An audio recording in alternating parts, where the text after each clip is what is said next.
Era uma tarde abafada de fevereiro, quando a minha vida virou do avesso. Meu nome é Leopoldo Hernandes. Nasci e cresci em Guadalajara, Jalisco, e por muitos anos acreditei que tinha construído um lar sólido, onde nada poderia abalar nossas raízes. Trabalhava como supervisor em uma fábrica de tecidos. Entrava cedo e voltava exausto, mas feliz, porque sabia que tinha uma família me esperando em casa. Meus 3 filhos eram a razão do meu esforço diário, e cada detalhe parecia ter gosto de promessa. O cheiro dos feijões cozinhando, as risadas correndo pelo quintal, o abraço apertado quando eu atravessava a porta. Eu acreditava que aquela era a vida que sempre sonhei. Mas a vida, às vezes, tem maneiras cruéis de nos mostrar que aquilo que parece firme pode desmoronar de repente. Se quiser saber como tudo aconteceu, comenta de onde você está ouvindo. O que vou revelar agora vai te tocar mais do que você imagina. Comecei a notar mudanças na minha esposa meses antes.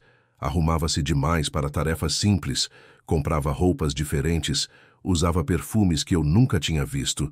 As desculpas eram sempre bem elaboradas. Reuniões na escola das crianças, encontros para organizar festas, compromissos que soavam plausíveis. E eu, talvez por ingenuidade, talvez por medo, escolhia acreditar. Porque acreditar era mais fácil do que desconfiar, e eu não estava pronto para encarar a verdade. Um dia, meu irmão me disse que tinha visto minha esposa na praça de armas, de braços dados com um rapaz bem mais jovem. Ri, tentei disfarçar, falei que devia ser engano. Mas a semente da dúvida já tinha se instalado em mim, e cada gesto dela começou a me parecer suspeito. O jeito de ajeitar o cabelo antes de sair, o brilho nos olhos quando lia mensagens, o silêncio desconfortável quando perguntava quem tinha ligado. Era como se um quebra-cabeça estivesse sendo montado diante de mim, e eu me recusava a enxergar a figura completa. Até que um domingo comum se tornou o mais devastador da minha vida. Voltei para casa mais cedo do trabalho e encontrei apenas silêncio. As gavetas estavam vazias. As roupas dela tinham sumido, e o perfume que não era meu ainda pairava no ar. Sobre a mesa, uma carta com sua caligrafia impecável. Li e reli sem acreditar. Ela havia ido embora, deixado tudo para trás. E pior, se entregado a um rapaz de apenas 22 anos. Pouco depois, meus filhos voltaram da escola, cheios de energia, sem imaginar que a vida deles também tinha mudado para sempre. Eu precisava encontrar palavras para explicar o inexplicável. E ali, diante deles, percebi que não era apenas um homem traído. Eu me tornara pai e mãe ao mesmo tempo.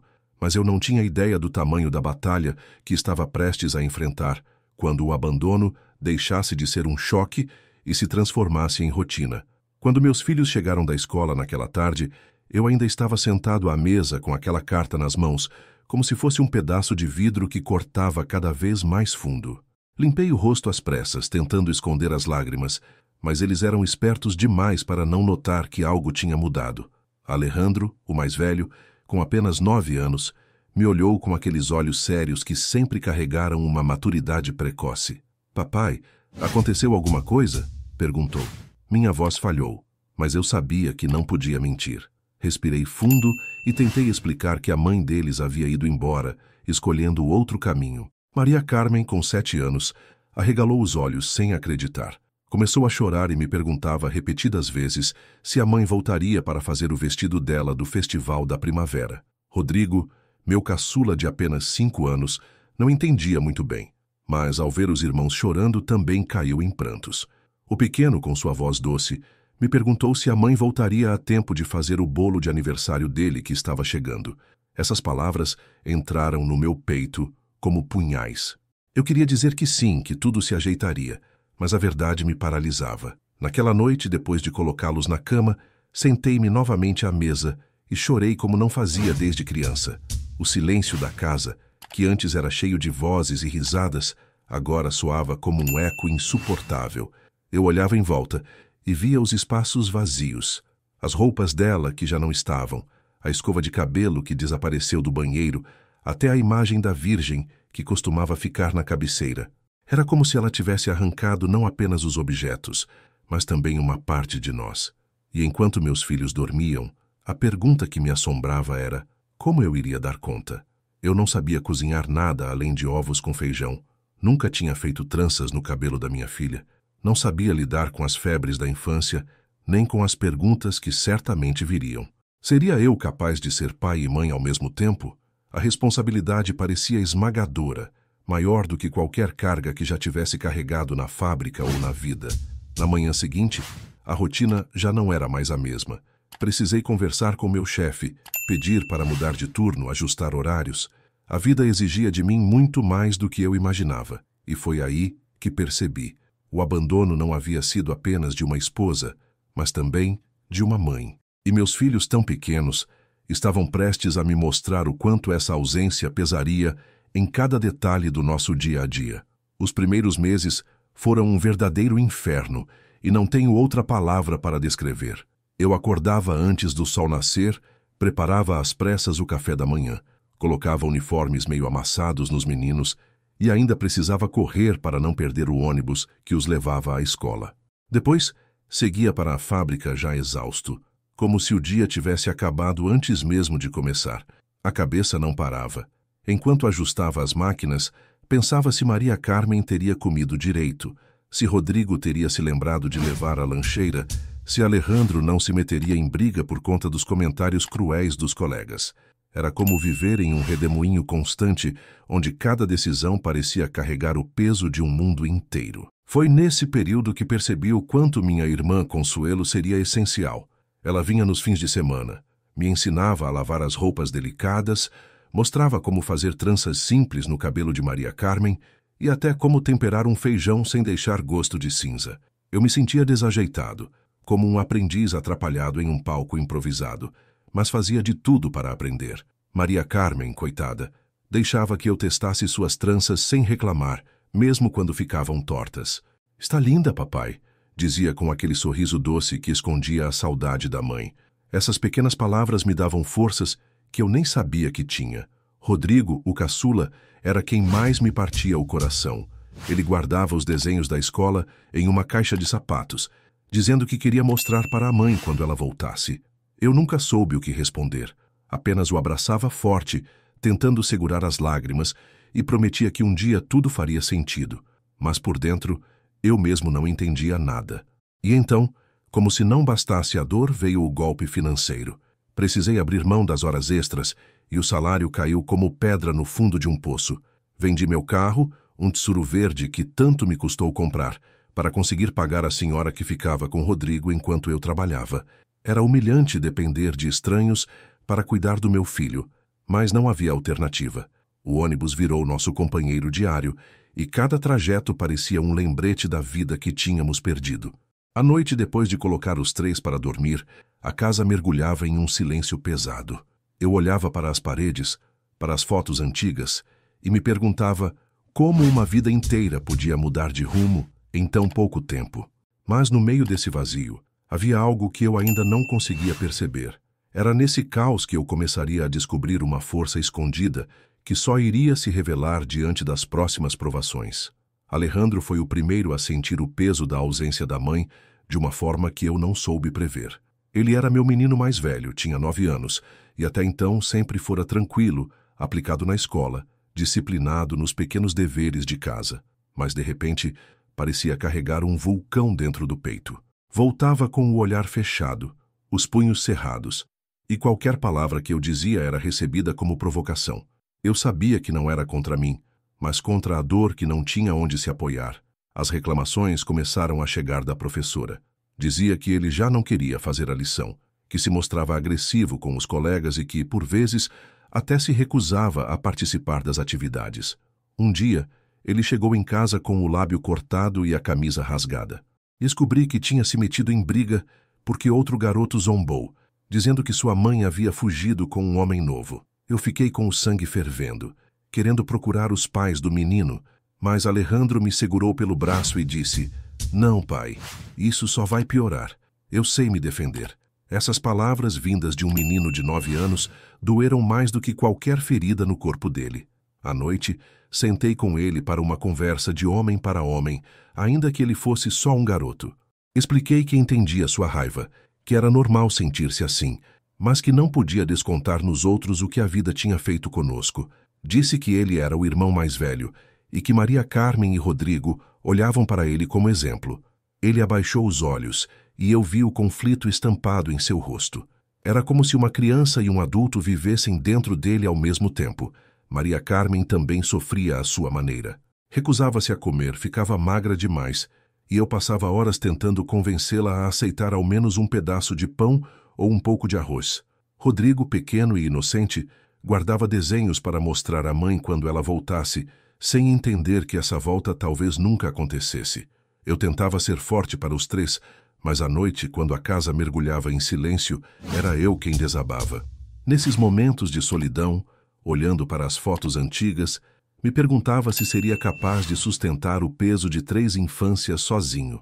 E foi justamente aí, quando pensei que não teria forças, que a vida me colocaria diante de uma nova lição. Aprender a ser não apenas o pai presente, mas também a mãe que eles haviam perdido. A cozinha virou meu campo de batalha. Antes eu mal sabia fritar um ovo sem queimar a frigideira, mas agora precisava alimentar 3 bocas famintas todos os dias. Lembro da primeira vez que tentei fazer arroz. Saiu empapado, grudado, uma massa sem gosto. As crianças olharam para o prato, depois para mim, e mesmo assim comeram em silêncio, como se quisessem me poupar. Maria Carmen foi quem quebrou o gelo, dizendo: "Tá gostoso, papai, parece comida de festa." Eu sabia que era mentira, mas aquela mentira doce me deu coragem para continuar tentando. Passei a comprar livros de receitas no mercado e até ficava de olho nos programas de culinária que passavam na televisão. Era engraçado me ver ali, um homem acostumado com o barulho das máquinas da fábrica, agora prestando atenção em como refogar cebola ou temperar feijão. Pouco a pouco fui pegando o jeito. Ainda errava muito, mas cada prato novo era uma pequena vitória. A casa, que antes parecia tão vazia, começou a encher-se novamente com cheiros diferentes, com risadas tímidas na mesa e até com reclamações carinhosas quando o sal passava da conta. Além da comida, havia as roupas. Eu nunca tinha passado uma camisa na vida, e de repente me vi brigando com o ferro de passar como se fosse um inimigo. Queimei 2 calças do Alejandro até aprender a regular a temperatura. Maria Carmen, paciente, ria das minhas tentativas e até começou a me ensinar truques que aprendera com a tia Consuelo. Rodrigo, pequeno e curioso, ficava me olhando como se fosse um espetáculo e aplaudia quando eu conseguia dobrar uma pilha de roupas sem derrubar tudo. Mas o que mais me desafiava eram os cuidados que só uma mãe costuma dar. Maria Carmen, por exemplo, tinha o cabelo longo e bonito, e eu precisava aprender a fazer tranças. Nas primeiras vezes saíam todas tortas, parecendo cordas desfiadas. Ainda assim ela sorria e dizia que gostava, porque tinham sido feitas com carinho.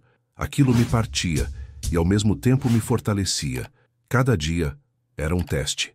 Acordar cedo, preparar o café, arrumar as mochilas, correr para o trabalho, voltar correndo para buscá-los, cuidar da casa à noite. Era como se eu tivesse me transformado em 2 pessoas ao mesmo tempo.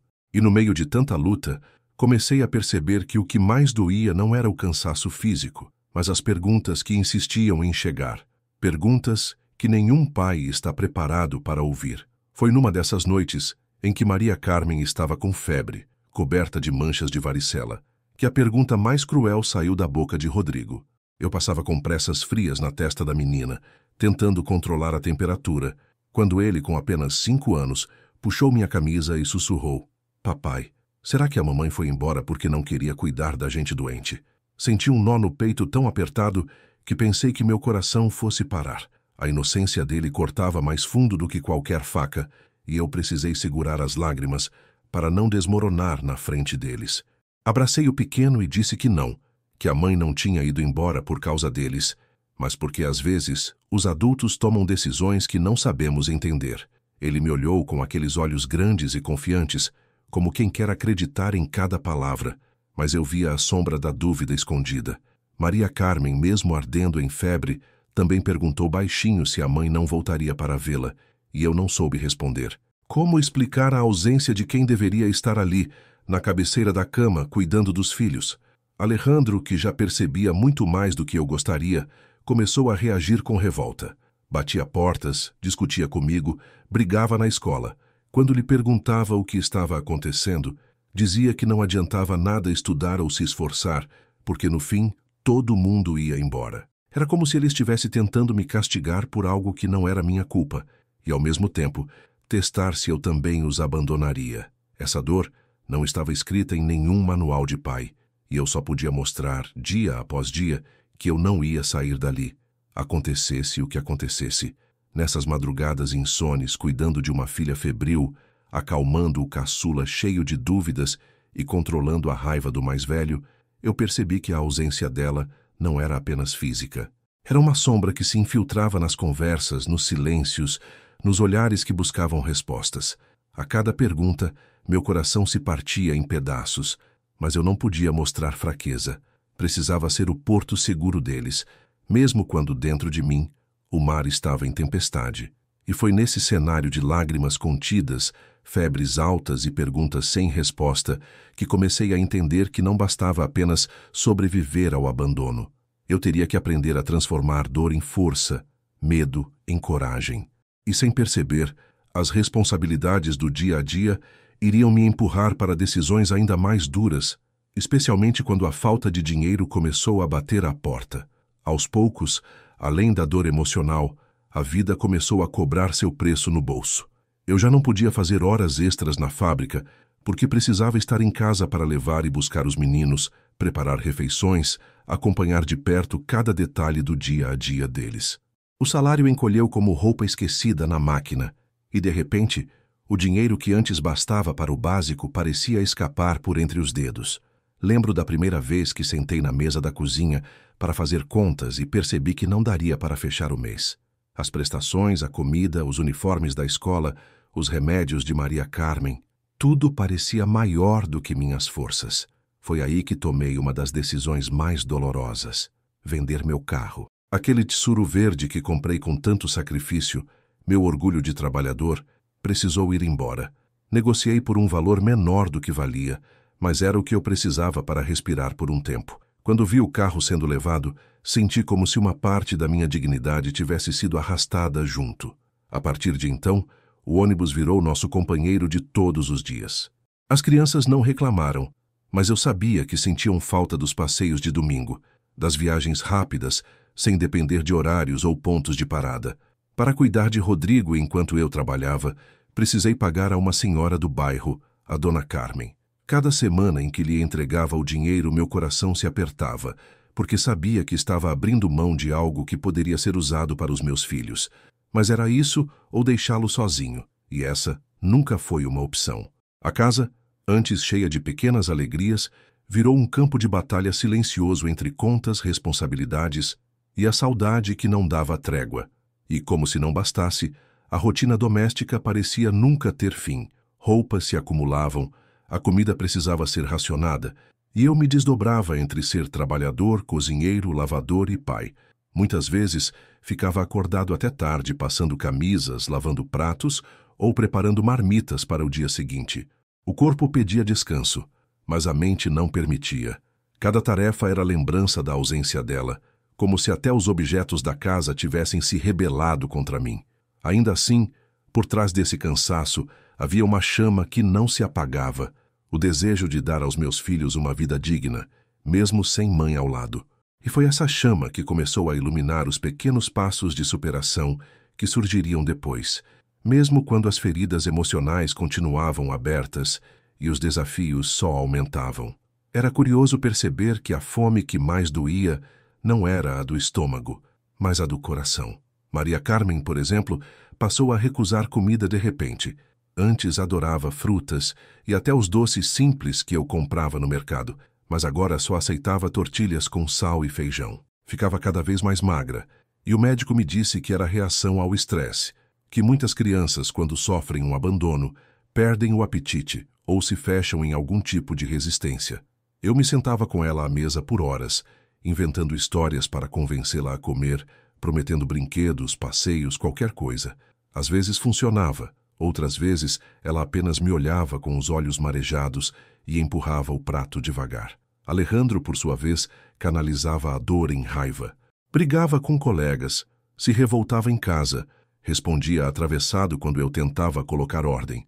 Eu sabia que não era rebeldia gratuita, mas uma maneira torta de pedir atenção, de provar que ainda existia alguém ali para segurar sua mão quando ele testasse os limites.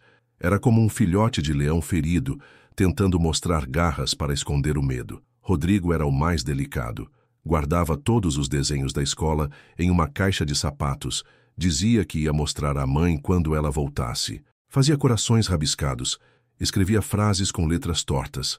Mamãe, te amo. Aquela caixa era o refúgio da esperança dele. Eu via cada papel sendo guardado e me perguntava como, um dia, iria explicar que talvez nunca houvesse reencontro. À noite, ele se encolhia na minha cama e dizia baixinho: pai, não vai embora também, né?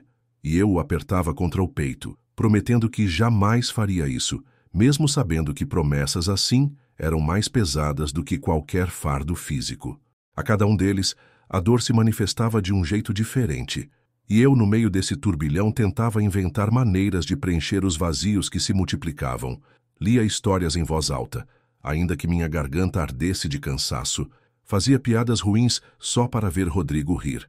Aplaudia os cadernos de Maria Carmen como se fossem medalhas de ouro. Assistia partidas de futebol com Alejandro, mesmo quando minha cabeça estava mergulhada em preocupações.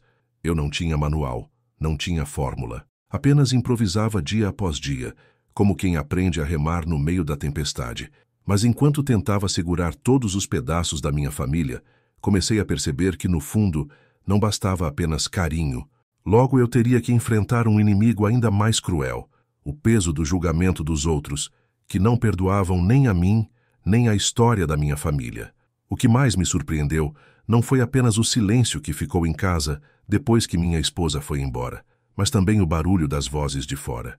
Gente que antes sorria para mim na rua, agora cochichava pelas costas, como se a desgraça alheia fosse um prato quente servido no balcão da vizinhança.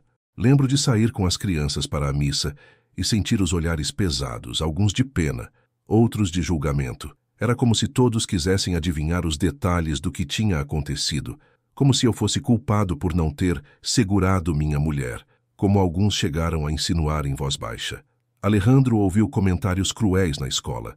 Um colega lhe disse que a mãe tinha trocado a família por um moleque e que isso era motivo de vergonha. Ele chegou em casa com os olhos cheios de raiva e me perguntou: pai, por que as pessoas falam da gente como se fosse culpa nossa? Eu não soube o que responder na hora. Apenas o abracei e disse que, infelizmente, o mundo adora julgar sem conhecer a verdade. Mas aquela pergunta ecoou dentro de mim como um trovão, porque eu mesmo já tinha me perguntado isso em silêncio. Maria Carmen, mais sensível, começou a se fechar ainda mais. Não queria ir às festinhas de aniversário. Evitava brincar com as colegas no pátio, sempre com medo de que alguém fizesse comentários sobre a mãe. Eu via minha menina se recolhendo como uma flor que prefere não abrir para não ser pisada. Rodrigo, por ser o menor, não entendia muito bem, mas percebia a tensão no ar. Quando escutava alguém falar de nós, corria para segurar minha mão como se quisesse me proteger. Eu tentava me blindar, mas as palavras dos outros doíam como farpas invisíveis. Não bastava lidar com a ausência, com as contas, com a casa, eu ainda precisava engolir o julgamento de quem nunca tinha vivido nada parecido. Às vezes, pensava em enfrentar quem falava mal, mas respirava fundo. Eu não podia perder tempo brigando com o mundo quando meus filhos me precisavam inteiro. E foi nesse fogo cruzado de olhares e comentários que percebi algo essencial. Ou eu deixava que as vozes de fora nos destruíssem, ou aprenderia a levantar a cabeça e mostrar para meus filhos que não somos definidos pelos erros dos outros. Mas essa decisão exigiria mais do que palavras. Exigiria que eu me reinventasse como homem, como pai, e até como exemplo dentro da nossa própria casa. Com o tempo, percebi que, se eu quisesse proteger meus filhos da dor que vinha de fora, teria que erguer dentro de casa uma fortaleza. E essa fortaleza não seria feita de paredes, mas de rotina. Foi aí que comecei a transformar cada dia em um ritual quase sagrado, onde disciplina e carinho se misturavam como dois ingredientes indispensáveis. Levantávamos cedo, ainda com o canto dos galos ecoando, e a primeira coisa que eu fazia era preparar o café da manhã, mesmo que fosse simples: ovos, feijão e tortilhas aquecidas. Não importava o sabor. O importante era sentarmos juntos para que eles sentissem que ainda havia uma mesa de família. Organizei os dias da semana como se fossem capítulos de um livro. Segunda era dia de lavar roupa. terça de passar, quarta de faxina geral, quinta de compras no mercado, sexta de revisar cadernos e ajudar nas tarefas. Aos sábados, ajeitávamos o que estava quebrado em casa, e aos domingos, ninguém mexia nessa tradição. Íamos à missa cedo e depois tomávamos café no mercado, como sempre fizemos. Era minha forma de mostrar a eles que, apesar da ausência, nossa vida ainda tinha estrutura, que não estávamos à deriva. No começo, eles estranhavam minha insistência em manter a ordem. Alejandro resmungava quando eu o chamava para estudar. Maria Carmen suspirava quando eu lhe pedia ajuda com a cozinha e Rodrigo, às vezes, queria apenas brincar sem pensar em nada. Mas, aos poucos, eles foram entendendo que aquilo não era apenas teimosia de pai. Era meu jeito de segurar o mundo para que não desabasse de vez sobre nossas cabeças. À noite, depois de tudo arrumado, eu me permitia sentar no sofá e ver meus filhos espalhados pela sala. Alejandro com o caderno de matemática aberto, Maria Carmen penteando as bonecas, Rodrigo deitado com a cabeça no meu colo. Nessas horas, eu sentia que, de algum modo, estávamos sobrevivendo, mesmo sem saber como. A disciplina estava nos salvando, não como um castigo, mas como um abraço invisível que nos mantinha de pé. Mas a verdade é que a rotina não apagava as feridas. Bastava um silêncio mais longo, um olhar perdido, para que eu percebesse que cada um carregava cicatrizes diferentes. E foi justamente nesse ponto que a vida me surpreendeu outra vez, porque em meio à luta para manter a casa funcionando, uma nova presença começou a cruzar nosso caminho, trazendo consigo a chance de um recomeço que eu jamais havia cogitado. Foi minha irmã Consuelo quem primeiro falou de Rocio. Ela a conhecia do bairro, uma viúva de 35 anos que havia perdido o marido num acidente de carro. É uma mulher de bom coração, disse minha irmã, e entende o que é carregar o peso sozinha. Eu não pensei muito no começo. Minha cabeça estava ocupada demais com contas, com os meninos, com a rotina que parecia nunca ter fim. Mas um domingo, depois da missa, Consuelo a trouxe até nós. Rocio era morena, de olhos castanhos profundos, e um jeito sereno que contrastava com o turbilhão que eu vivia. Tinha uma filha de 12 anos, educada e doce, que logo se enturmou com Maria Carmen. A presença dela em nossa mesa naquele dia foi como uma brisa leve entrando pela janela de uma casa fechada há muito tempo. Os meninos ficaram à vontade rapidamente e até Alejandro, sempre desconfiado, riu de uma das histórias que ela contou. Eu fiquei observando em silêncio, tentando entender aquele sentimento estranho de ver outra mulher conversando com meus filhos. Com o tempo, Rocio começou a aparecer com mais frequência. Às vezes trazia um prato preparado por ela, outras apenas vinha conversar enquanto as crianças brincavam no quintal. Eu não sabia como me comportar. Parte de mim sentia gratidão pela ajuda, pela paciência com as crianças, pelo carinho natural que ela demonstrava. Mas outra parte ainda carregava a esperança tola de que minha esposa um dia voltasse pela porta da frente. Era uma batalha interna que me consumia, entre aceitar a mão estendida e continuar agarrado a um passado que já não existia. Maria Carmen foi a primeira a se apegar a ela, talvez pela carência de uma presença feminina, talvez pela doçura que Rocio transmitia. Eu percebia os olhos da minha filha brilhando cada vez que ela vinha, como quem finalmente encontrava um colo diferente do meu para descansar. Rodrigo também se aproximou rápido, sempre trazendo seus desenhos para mostrar, recebendo elogios que pareciam curar parte da saudade. Alejandro demorou mais, mas no fundo eu sabia que até ele sentia alívio em ter alguém que ajudava a equilibrar a balança da nossa casa. Eu, no entanto, continuava dividido. Não queria confundir meus filhos. Não queria que pensassem que eu estava tentando substituir a mãe deles. E, ao mesmo tempo, meu coração começava a se abrir de um jeito que me assustava. Era como se a vida estivesse me oferecendo uma segunda chance, mas eu não sabia se teria coragem de agarrá-la. E foi nessa mistura de gratidão e medo que percebi que mais cedo ou mais tarde teria de encarar a verdade sobre meus sentimentos e sobre o impacto que essa nova presença poderia ter no futuro da minha família. Às vezes, à noite, depois que as crianças já estavam dormindo e a casa mergulhava em silêncio, eu ficava pensando na vida que havia perdido e na vida que começava a se insinuar diante de mim. De um lado, ainda existia uma esperança tola, quase infantil, de que minha esposa voltasse arrependida, pedisse perdão e tentasse reconstruir o que havia destruído. Era uma ilusão que eu sabia não fazer sentido, mas o coração tem a mania cruel de se apegar até mesmo ao que já não existe. Do outro lado, estava Rocio, com sua presença discreta e seu jeito de trazer calma para dentro do caos que eu carregava. Era como se ela fosse uma vela acesa em meio à escuridão que tomou minha casa. Eu me sentia dividido, como quem anda em uma corda bamba sem saber para qual lado cair. Quando via Maria Carmen sorrindo ao lado dela, meu peito se enchia de gratidão. Quando Rodrigo a chamava para ver seus desenhos, eu percebia que ele também precisava daquele afeto. E quando Alejandro, mesmo a contragosto, aceitava a ajuda dela com as tarefas de escola, eu entendia que, de alguma forma, Rocio já fazia parte do nosso dia a dia. Mas, junto dessa constatação, vinha a culpa. Eu me perguntava se não estaria traindo a memória da mulher que tinha sido mãe dos meus filhos, mesmo que ela tivesse nos abandonado sem olhar para trás. Havia noites em que eu me levantava para beber um copo d'água e encontrava a carta que minha esposa deixou ainda guardada na gaveta. Lia cada palavra e a raiva se misturava à saudade. Era como se ela ainda estivesse ali, assombrando meus passos, impedindo-me de seguir em frente. Eu me perguntava se aceitar a companhia de Rocio não seria um sinal de fraqueza, uma rendição ao vazio. Mas, ao mesmo tempo, o vazio já estava lá, e fingir que não existia não o fazia desaparecer. As crianças, de forma silenciosa, já haviam escolhido. Elas precisavam de carinho, de colo, de alguém que ajudasse a equilibrar o que faltava. E eu, ainda que relutante, sabia que não poderia fechar as portas para sempre. O coração, machucado como estava, ainda pulsava. E eu sentia que mais cedo ou mais tarde teria de fazer uma escolha, entre viver preso à lembrança do abandono ou permitir que um novo capítulo começasse a se escrever diante dos meus olhos.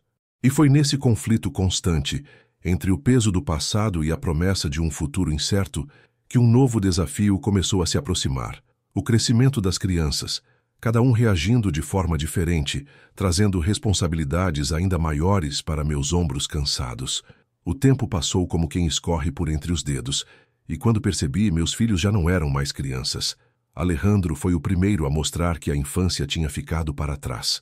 Com 15 anos, já era alto, forte e carregava nos olhos a mesma inquietude que eu via em mim quando era jovem.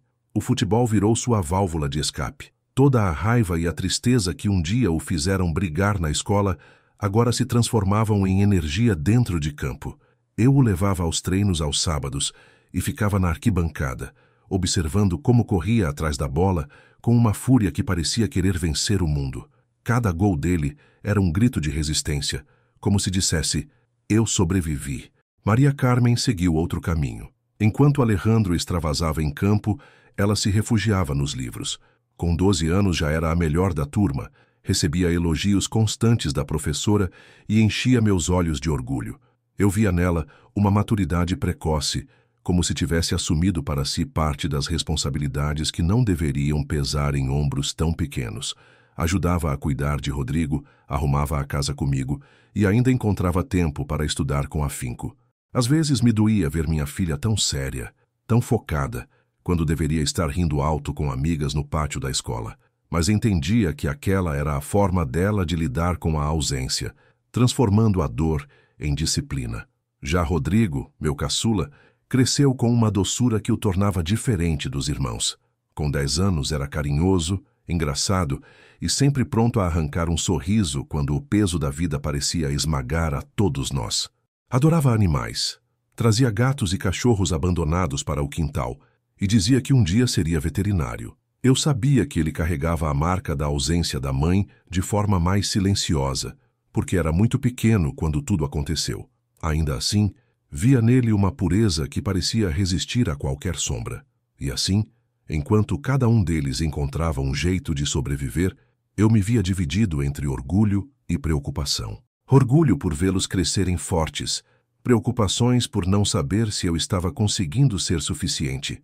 A adolescência trazia novos desafios, perguntas mais difíceis, silêncios mais pesados. E eu, mesmo tentando estar em todos os lugares, sabia que não poderia protegê-los de tudo. Foi nesse cenário de transformações que a vida me colocou diante de um reencontro inesperado, algo que eu jamais imaginei que aconteceria tão cedo. Eu jamais imaginei que um dia voltaria a olhar nos olhos dela. Já haviam se passado 20 anos desde aquela tarde em que encontrei a casa vazia e a carta sobre a mesa, e eu tinha aprendido a conviver com a ausência como quem aprende a viver com uma cicatriz. Foi numa manhã de dezembro, enquanto eu regava as plantas do quintal, que ouvi batidas tímidas na porta. Quando abri, meu coração quase parou.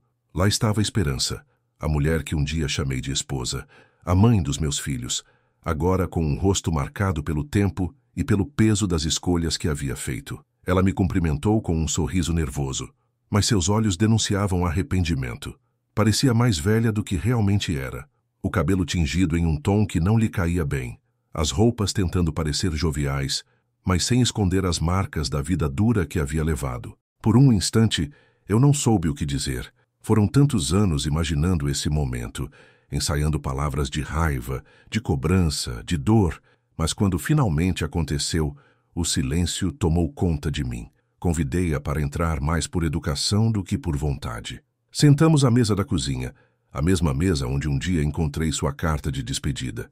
Ela começou a falar com a voz embargada, contando que o jovem de 22 anos por quem me trocou a havia abandonado poucos anos depois.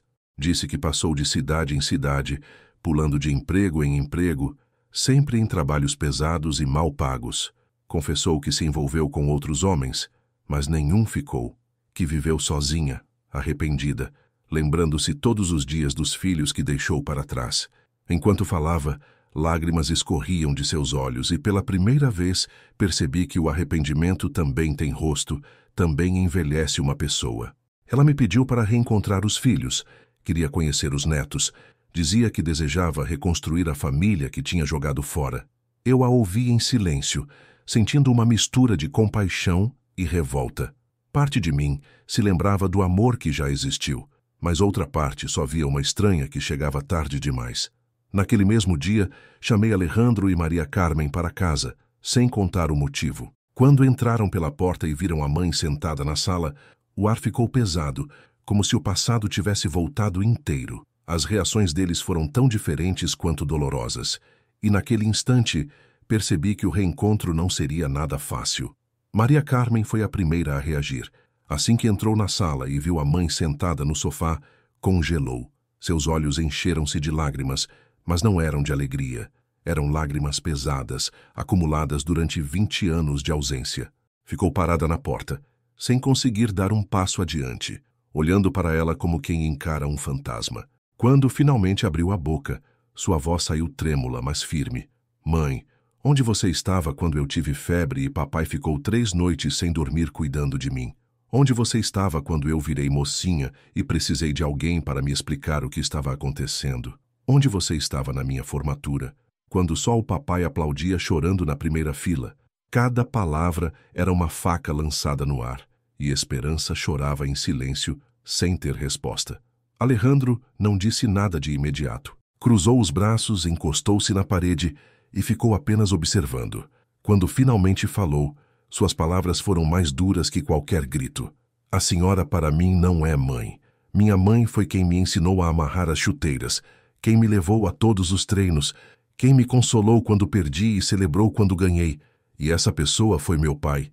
A senhora é só a mulher que me deu à luz e depois fugiu. Eu não sinto ódio, porque até para odiar é preciso ter sentimento. Eu não sinto nada. Ver meu filho falar assim foi como assistir um portão se fechar de vez. Rodrigo chegou logo depois, vindo do parque.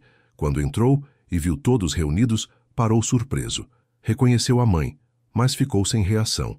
Aproximou-se devagar e, diferente dos irmãos, a abraçou. Só que não foi um abraço de reencontro caloroso, mas um gesto frio, educado, quase protocolar. Eu te perdoo, mamãe, disse, com a doçura que sempre carregou no coração. Mas te perdoar não significa que você pode voltar como se nada tivesse acontecido. Já somos outros, já temos nossa família. O silêncio que se seguiu foi sufocante. Esperança chorava, implorava por uma segunda chance, dizendo que tinha mudado, que queria recuperar o tempo perdido. Mas eu via nos olhos dos meus filhos que o tempo já tinha feito o que tinha de fazer. A ferida cicatrizou, mas a cicatriz não pode ser apagada. E ainda assim, aquela não seria a última tentativa dela de voltar. porque os dias seguintes trouxeram insistências que colocaram à prova a paciência de todos nós. Nos dias que se seguiram, Esperança começou a aparecer com frequência. Batia à porta com sacolas de pão, frutas ou pequenos presentes para os filhos, como se pudesse comprar com gestos simples o que havia deixado de oferecer durante 2 décadas. Eu a recebia com cautela. Não queria brigas, mas também não queria que ela confundisse as coisas. As crianças, cada uma ao seu jeito, reagiam a essas visitas. Maria Carmen se fechava ainda mais. Muitas vezes saía para o quarto e trancava a porta. Alejandro permanecia na sala, mas com um silêncio pesado sem aceitar nada do que ela trazia. Rodrigo, o mais doce, aceitava o presente, mas sem entusiasmo, apenas por educação. Ela tentava puxar conversa. Perguntava da escola, dos netos que já estavam a caminho, falava sobre como tinha mudado, sobre a fé que dizia ter redescoberto. Mas por mais que suas palavras soassem arrependidas, era impossível não sentir o abismo que ela mesma havia cavado entre nós. Era como se tentasse colar os pedaços de um vaso que se quebrou em 1000, mas a cola nunca era suficiente para apagar as rachaduras. Uma tarde, ela me pediu para falar a sós. Disse que tinha passado noites sem dormir, se lembrando de cada momento que perdeu, e que queria me agradecer por ter criado nossos filhos sozinho. Falou com lágrimas nos olhos que se arrependia de cada escolha, que se sentia castigada pelo destino. Eu ouvi em silêncio, mas dentro de mim havia uma mistura de compaixão e desconfiança. Será que era sincero? Ou será que, cansada de solidão, buscava apenas um lugar para repousar? Rocio também notou a presença dela. Não comentou de imediato, mas eu percebia seus olhos atentos, avaliando a situação. Ela nunca tentou competir, nunca levantou a voz, mas a tensão estava no ar, e eu sabia que em algum momento teria que colocar limites claros, não só por mim, mas pelos meus filhos, que não mereciam reviver o passado cada vez que aquela porta se abria. Apesar das tentativas, Esperança não conseguia reconquistar o espaço que perdeu. Era tarde demais para apagar ausências, tarde demais para reescrever a infância dos filhos, tarde demais para ocupar o lugar que outro já havia preenchido com esforço e amor. Mas, como se a vida não se cansasse de me testar, logo veio uma situação ainda mais delicada. A saúde dela começou a dar sinais de fraqueza, e o peso desse novo dilema caiu sobre mim de um jeito que eu não esperava. Foi numa manhã cinzenta que percebi algo diferente em Esperança. Ela chegou à minha porta mais abatida do que nunca, o rosto pálido, os olhos fundos e as mãos tremendo levemente.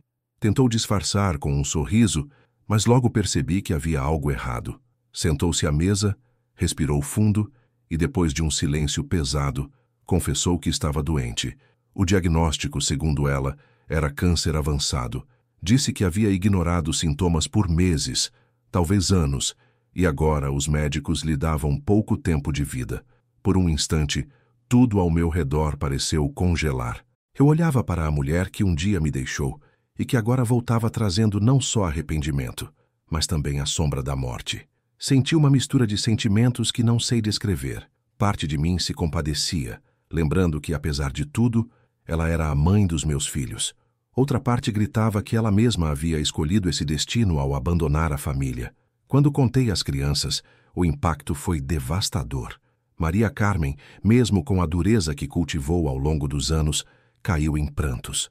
Disse que não conseguia odiar a mãe, mesmo que tivesse tentado, e que a ideia de perdê-la para sempre a feria de um jeito estranho. Alejandro reagiu com raiva, socou a parede e disse que não queria se comover, que aquilo era apenas mais uma consequência das escolhas dela. Mas por trás da raiva, eu reconheci um menino ainda ferido, incapaz de lidar com o próprio coração.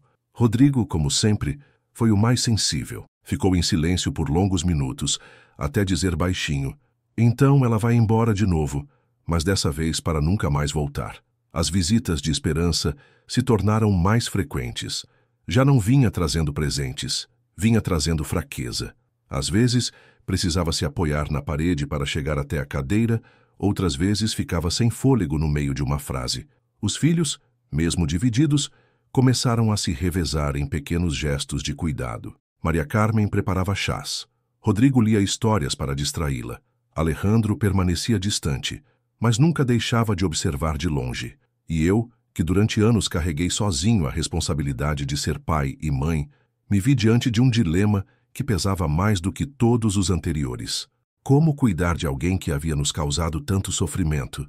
Como equilibrar a compaixão e a justiça, o passado e o presente?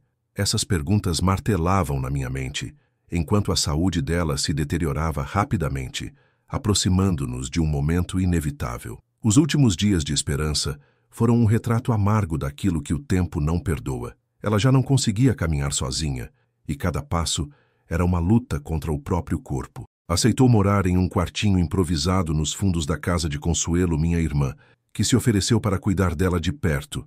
Eu ia visitá-la com frequência, às vezes levado por compaixão, outras vezes por um senso de dever que não sei de onde vinha.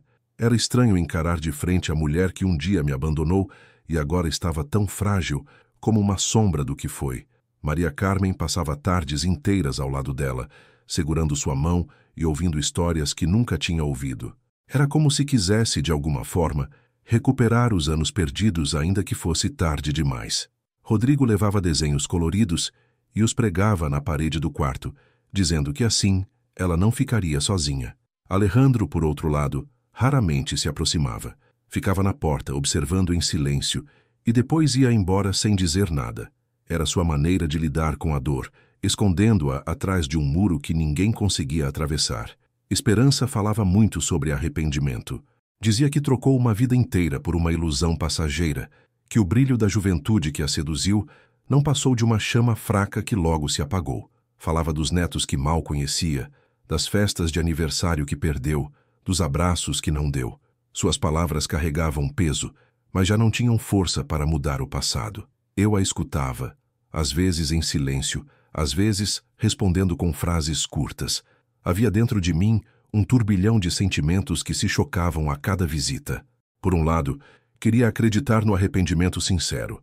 Por outro, sentia que nada apagaria as noites em que chorei sozinho, as doenças que enfrentei sem ajuda, as perguntas dos meus filhos que nunca tive como responder. Nas madrugadas, quando a dor apertava, ela pedia para que alguém ficasse ao lado. Muitas vezes era Maria Carmen quem atendia, outras vezes Rodrigo. Certa vez, ela segurou minha mão e disse: "Leopoldo, eu sei que não mereço, mas obrigada por não me virar as costas agora." Fiquei mudo, com lágrimas que não queria deixar cair. E assim, entre remédios, silêncios e despedidas não ditas, o fim foi se aproximando com passos lentos, mas inevitáveis. Até que chegou o dia em que o quarto de Consuelo foi tomado por um silêncio absoluto, e meus filhos se viram diante de um luto que, de certa forma, já vinham carregando há anos. O velório de Esperança foi um daqueles momentos em que o tempo parece parar, e cada olhar, cada gesto, carrega um peso maior do que qualquer palavra. A capela estava cheia de parentes distantes, vizinhos curiosos e alguns amigos que ainda se lembravam dela dos tempos antigos. Eu permaneci em silêncio, sentado perto do caixão, sem saber se era ali meu lugar ou se deveria ter ficado em casa. Afinal, mesmo com toda a dor que ela nos causou, era impossível apagar o fato de que foi a mãe dos meus filhos. Maria Carmen chorava baixinho, sentada ao lado da tia Consuelo. Parecia não conseguir se aproximar muito, como se ainda tivesse medo de encarar de perto aquela despedida. De vez em quando enxugava os olhos e sussurrava orações, pedindo a Deus que perdoasse os erros da mãe. Rodrigo, sempre mais aberto, ficou grande parte do tempo perto do caixão. Tocava a madeira com cuidado, como se quisesse garantir que, dessa vez, a despedida fosse definitiva. Seus olhos brilhavam de uma tristeza calma, sem revolta, apenas aceitação. Alejandro, por outro lado, manteve-se firme. Não derramou uma lágrima. Permaneceu encostado em uma das paredes da capela, braços cruzados, observando tudo com uma expressão dura. Mas eu sabia que por dentro havia um menino ferido, o mesmo que um dia chegou em casa com a camisa rasgada por causa das piadas cruéis dos colegas. Ele escolheu o silêncio como forma de luto, e ninguém ousou questioná-lo. Em meio a tudo isso, percebi que os comentários das pessoas voltaram a nos rodear. Alguns cochichavam sobre o passado dela, outros falavam da nossa família, como se a dor fosse espetáculo público. Eu tentava ignorar, mas cada palavra a atravessava como agulha. Ainda assim, foquei nos meus filhos. Era por eles que eu estava ali, para mostrar que, apesar de tudo, Sabíamos dar o último adeus com dignidade. Na hora do enterro, as crianças se aproximaram do caixão pela última vez. Rodrigo deixou um dos seus desenhos dentro. Maria Carmen colocou uma flor branca e Alejandro apenas olhou fixamente, como quem fecha uma porta que jamais será reaberta. Eu respirei fundo e os abracei, sentindo o peso daquele momento cair sobre nós. E foi ali, diante daquela terra sendo jogada sobre o caixão, que percebi que algo estava mudando. Não era apenas o fim de uma história dolorosa, mas talvez o início de uma nova fase, onde cada um de nós teria que aprender a viver sem a sombra do passado. Depois do enterro, a vida parecia ter parado por alguns dias, como se o luto tivesse congelado até o ar dentro de casa. Mas aos poucos fomos retomando a rotina, e percebi algo que nunca tinha visto antes. Meus filhos já não estavam mais presos à sombra do passado. Maria Carmen, apesar das lágrimas, começou a dar passos firmes na carreira que sempre sonhou. Tornou-se professora, e cada vez que falava de seus alunos, seus olhos brilhavam de um jeito que me lembrava da menina dedicada que lia livros escondida na sala. Alejandro, que carregou por anos a revolta dentro do peito, encontrou no futebol e depois no trabalho a disciplina que antes lhe faltava. Casou-se, construiu sua própria família e, mesmo sem dizer com palavras, deixou claro que reconhecia em mim a força que o sustentou quando tudo parecia desmoronar. Rodrigo, o mais doce, seguiu seu coração e entrou para a faculdade de veterinária. Eu via nele o mesmo menino que guardava desenhos para mostrar à mãe, só que agora transformava esse amor em cuidado com os animais. Quanto a mim, percebi que a vida ainda guardava surpresas. Rocio, sempre presente, continuou ao nosso lado com a mesma paciência e ternura. Não houve substituição, mas uma construção nova, feita de cicatrizes e de aprendizado. Aprendi que o amor não apaga o passado, mas nos ajuda a ressignificá-lo. Certa noite, sentei-me na varanda observando os três conversarem e rirem juntos, cada um com seu caminho, mas unidos pelo que passamos. Foi ali que entendi. A história que começou com abandono e dor não havia terminado em tragédia. Ela tinha se transformado em algo maior. O que antes parecia ruína se tornou alicerce. Eu, Leopoldo Hernandes, aquele homem de Guadalajara que um dia pensou não ter forças para criar 3 filhos sozinho, descobri que a verdadeira riqueza não estava em coisas, mas no que fomos capazes de construir juntos. Nossos laços não se quebraram, pelo contrário, se fortaleceram. E se houve superação, não foi apenas minha, mas nossa, porque aprendemos a enfrentar as tempestades de mãos dadas, mesmo quando parecia que o vento ia nos levar. E essa é a lembrança que guardo, que a vida pode até nos arrancar o chão, mas sempre oferece a chance de reconstruí-lo, pedra por pedra, lágrima por lágrima, até que o futuro volte a florescer diante dos nossos olhos.